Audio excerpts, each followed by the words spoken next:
Today we're exploring the cultural heart of Lahore, the walled city. This is Pakistan's second largest city, and it's got a unique hustle and bustle that feels just a little different from anywhere else I've ever been.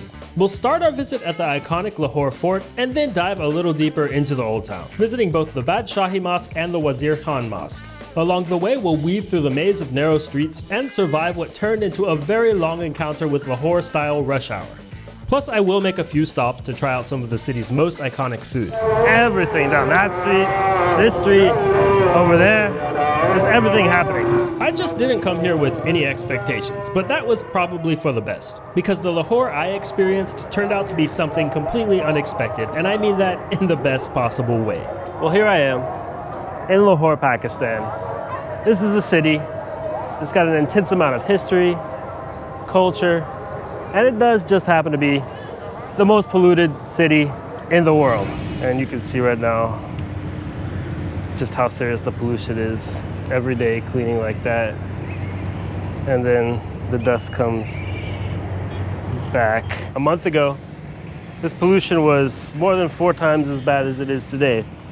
Right now, it's a little bit under 300 AQI, so it's still kind of hazardous, not good for your health, but not in the super dangerous section. Just a short time before my visit, Lahore experienced the world's highest ever pollution reading, with the air quality index reaching 1,900. To put it into context, this pollution could even be seen from outer space and cause many thousands of people to be hospitalized. So basically, around a month ago, this entire city was supposed to be shut down. Things are back open officially now. It seems like there's a lot of people out and about. Right now, I'm just headed over to one of the city's most famous sites, the Lahore Fort. There are plenty of people selling stuff around the fort, but here's the entrance already. I've got to pay a few rupees to go in there. Let's see. Go in the gents, while my wife will go in the ladies. They've got these detectors and stuff everywhere. So let's see. Yep. Adults 100, foreigners 1,000. Thank you.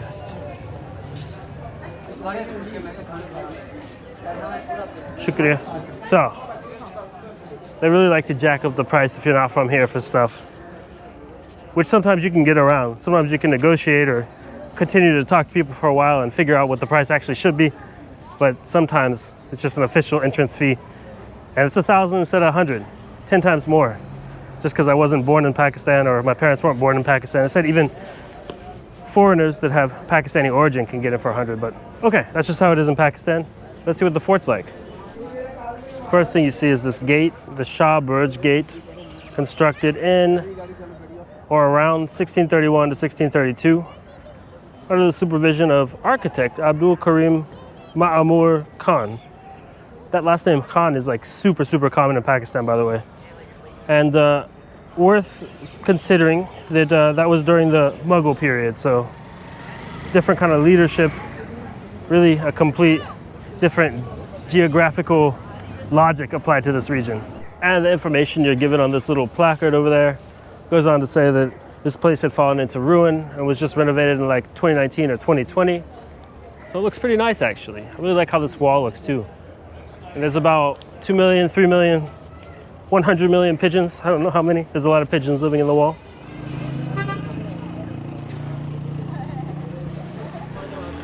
And a lot of information about the history of the place. Basically, it says that it's kind of unknown exactly when the first fortification was built here, but one thing is that it's definitely hundreds, if not thousands of years older than Islam in this region. So, much different times then. And just to give you an idea, as a plane's flying overhead, you can barely see that there's, in fact, you probably can't see that there's a plane there anymore.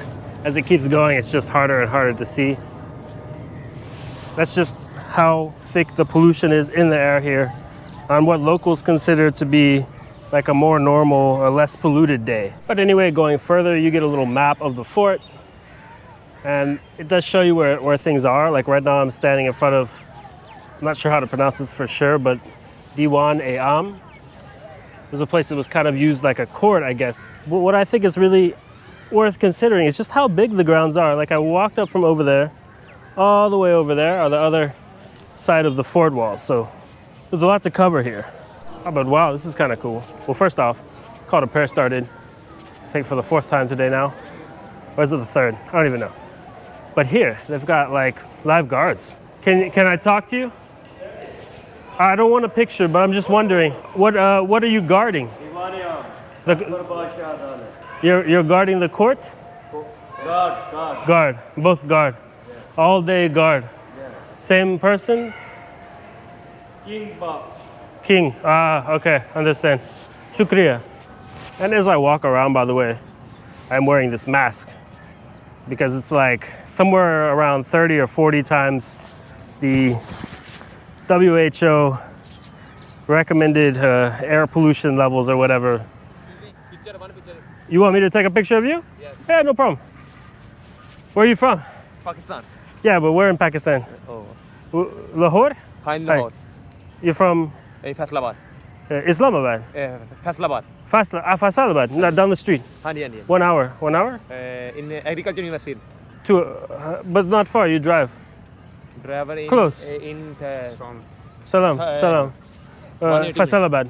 Faisalabad. Ah, nice. Okay. What is 1 picture. Of 3? Yes. Picture of 3. No. I take picture of you. Yeah. No. You want to take a picture of me? Yes. Why? 1 picture. No. Why? Please. Just here's a picture. No. You can find yourself on YouTube. Okay. Good luck. Well, anyway, going on. Akbari Hammam. But this part seems to be a little bit left to its own, although this tower here is in decent condition. But over here you can see, well, there is some reconstruction happening, or construction, I'm not sure which. But over there, things are in ruins. And you can only imagine that before, a lot of it looked like that probably. I just want to go over to this wall over there just to get a little bit of a look at what it looks like from above. Let's see.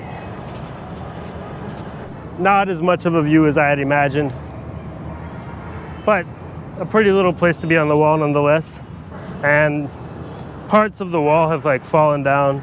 Probably not recommendable to even stand here, but you know, I had to see and I had to show you. And I guess it's like eagle mating season or something.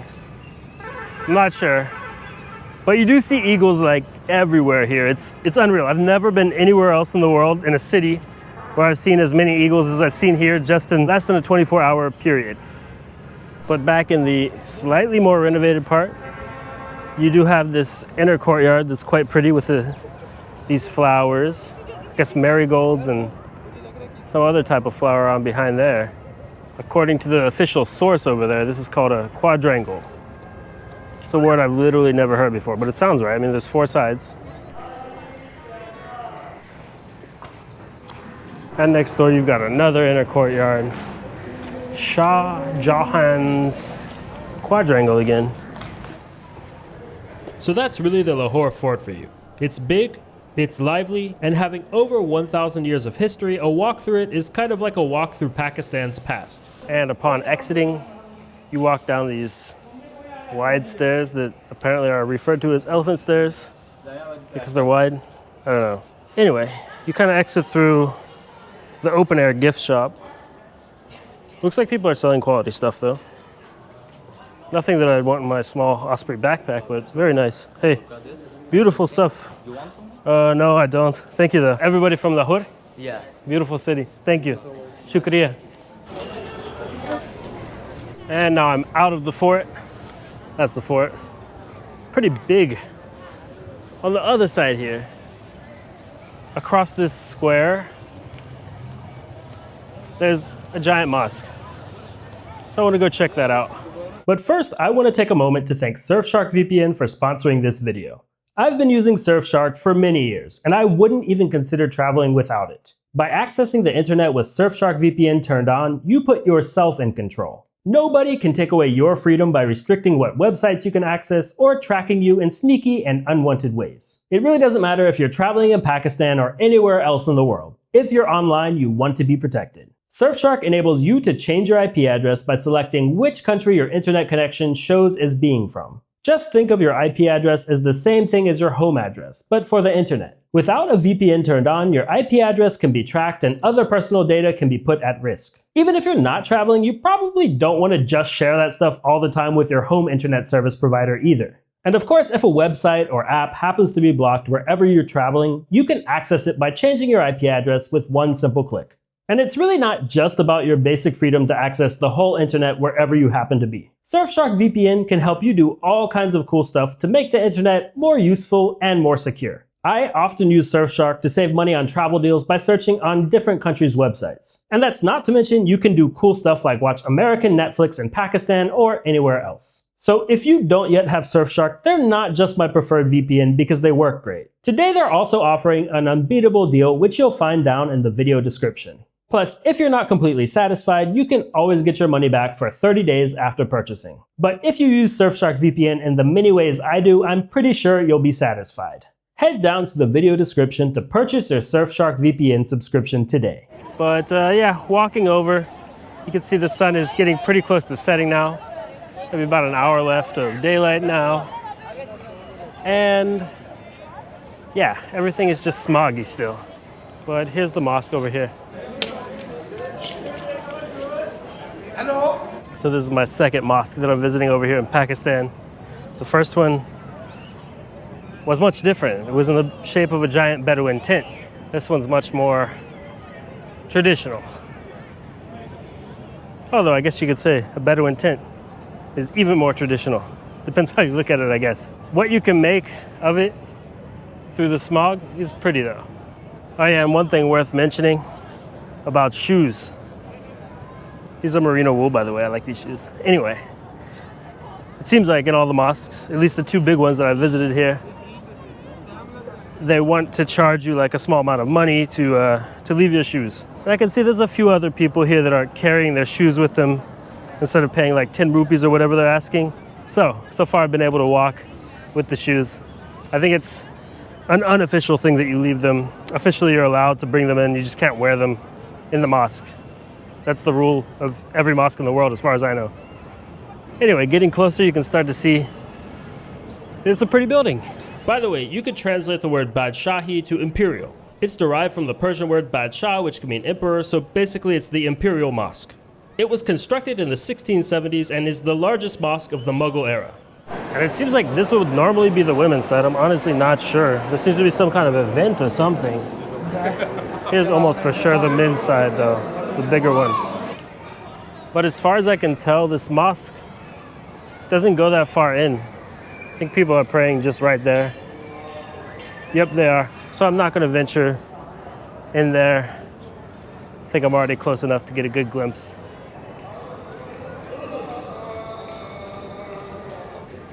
And it looks like they're renovating over on this side. And right over in this little complex or area is also the Minare, Pakistan. It's basically a tower. I guess you could think of it as something like the Eiffel Tower of Pakistan. The tower was built during the 60s on the site where the All India Muslim League passed the Lahore Resolution about 20 years earlier. The Lahore Resolution later became known as the Pakistan Resolution, and in 1947, Pakistan became its own independent country. At this point, it was getting later in the day, and I still wanted to spend some time on the other side of the walled city. So for some reason that's still unknown to me, I thought I would save a little time by getting a ride rather than walking. This bridge has a name? Azadi flyover. So at first it seemed like we could just cruise on over to the other side of the walled city pretty quickly. It did not take long for that to change. The traffic over here is, well, I don't think I've ever seen traffic like it anywhere else in the world. But basically, driving in a car doesn't seem all that common here. I mean, look at these traffic patterns. Like, this guy's going that way. They're taking a left. That one might be taking a left, might be taking a right, who knows. The other side of the street's sort of stable. You do drive on the left side in Pakistan, so like that left side, that's your almost straight through lane-ish. And then, yeah, it's just like, there's a lot of vehicles. I'm not gonna call it chaos. That's not what it is if you're used to driving here. There's some kind of system in place. But I would not drive here, man. I don't think I could do it. Right now, it's like the busy time, rush hour. Ah, okay. Everyone's going home. Yeah. Did you live your whole life in Lahore? You always live in Lahore? Yeah. Ah, okay. So for you, the traffic is like not bad. Not bad. Okay. For me, like I'm not used to such different the driving style, let's say. Very difficult drive. Sometimes someone actually needs to cross the street. So this guy is a pro at crossing the street. That's what you're supposed to do. Again, I'm really happy that I'm in this car with a really skilled driver, because I don't know if I could walk across the street here.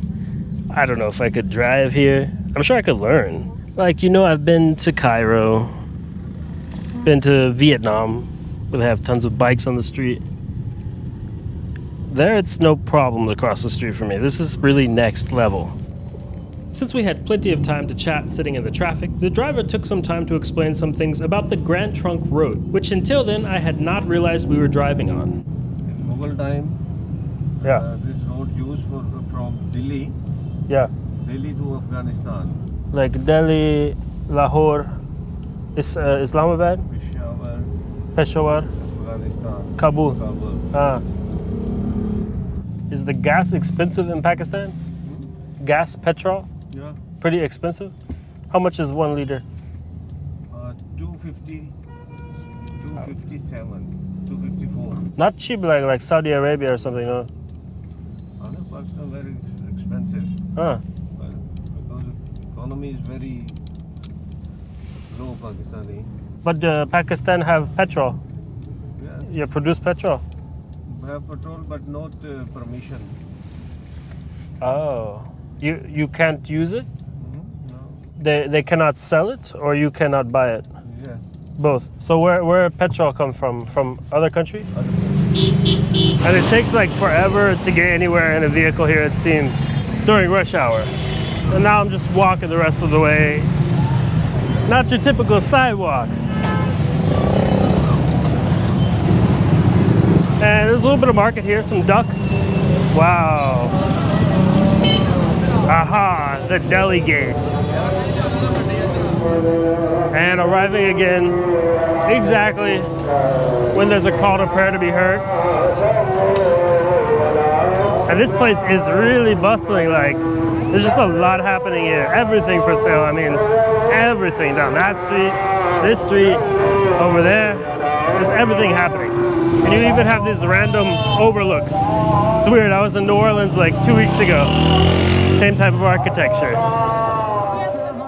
The Wazir Khan Mosque is right here.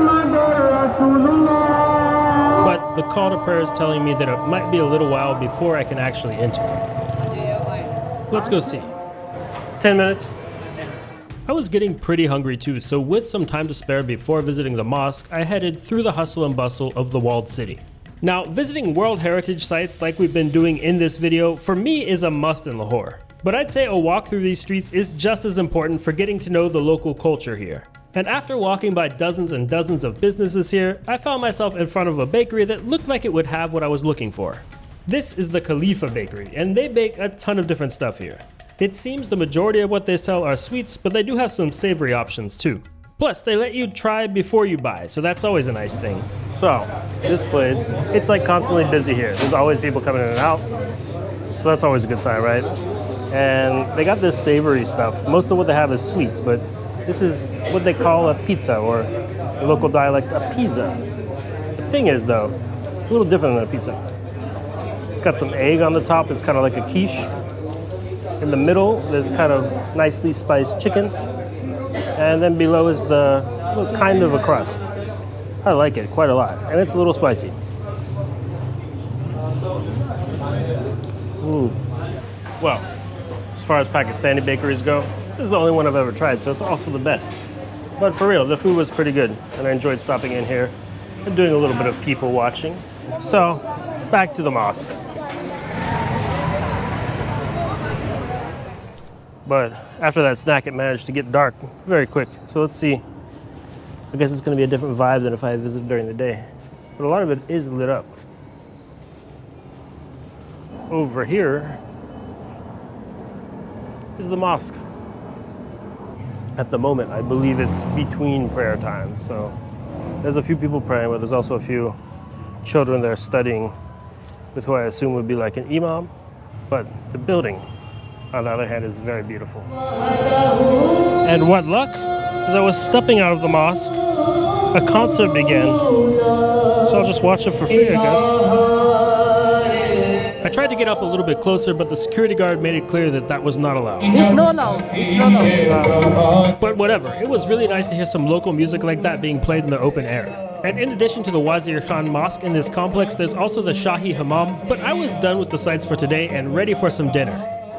But I've heard that Haveli restaurant, so this big restaurant, it's one of the best in town in terms of like easy to sit down and chill at restaurants, so I'm gonna go see if I can't eat there.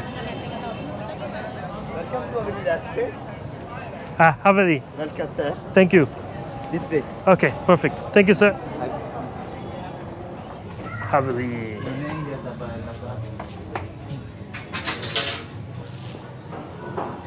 Hello. How are you? Good. How are you? Welcome, please. This way after first. This way? Okay. We would like to eat on the roof if possible. It's okay? This way. This side. All right, brother. Thank you. How are you today? We would like to eat on the rooftop. Yes, sir. Hello. Hi. How are you? How many persons? Two of us. Okay, wait for 2 minutes. 7:30. Hello, ma'am. Upstairs, please. And they have like a ton of rooftop seating at this restaurant. So I was lucky enough to find a spot. And somehow I ended up at a table for 6. But the views are just crazy.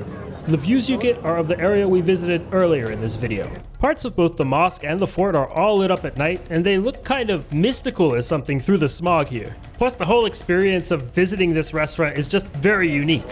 They wash your hands with rose water here. And Haveli specializes in grilled meats, so I went for the classic Pakistani mixed grill plate. And the place does have live music to accompany the food. And if you need to escape the pollution, there is tons and tons of indoor seating here. But the views up on the roof were just too good not to take advantage of. So yeah, this restaurant is really quite an experience. In fact, it's even got a museum downstairs that's a part of the restaurant with just a bunch of random antiques that actually have no explanation, but it's still cool. It's quite interesting, and I mean, good food, good vibes. What more could you ask for? But with the nighttime well set in, that's it for me today.